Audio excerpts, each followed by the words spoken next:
and spooky stuff, huh? This is a true story. It happened to a friend of mine, Jimmy.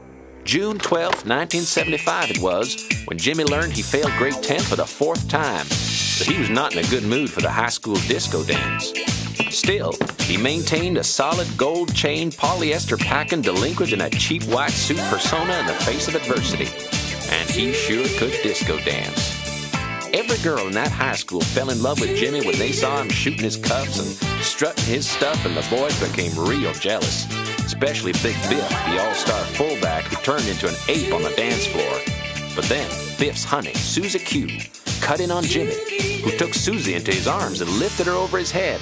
The girls screamed, Susie beamed, and Biff belted Jimmy. Kapow! Jimmy fought back until the brawl was broken up by the vice principal. Of course, Jimmy got tossed from the dance and ended up thumbing his way home to the trailer park on the outskirts of town. And that's when it happened. At first, he thought he saw a car racing along Route 66. But then the headlights began to rotate and change color in a fast, hypnotic pattern. This was no ordinary car. It had no wheels. And just as Jimmy was registering this fact, he was hit with the light.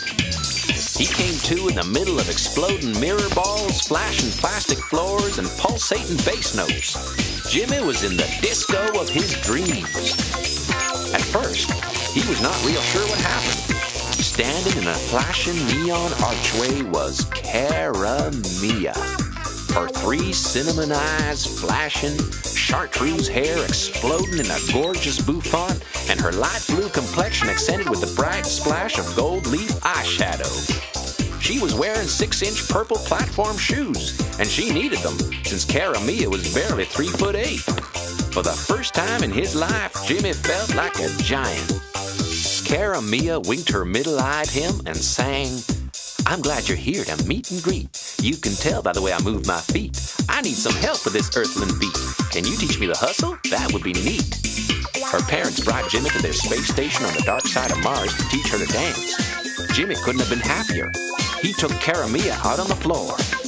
They danced for a week, and well, you know, carbon-based life-form teenagers are all pretty subject to emotional stuff.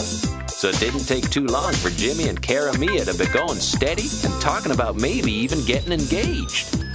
Cara Mia's parental centering units were highly advanced, but they were not prepared to let her marry him. So before you could say Zor Blag Zerob de Voof, Jimmy's laying in a ditch on Route 66. Did Jimmy tell his tale so everybody could laugh? No.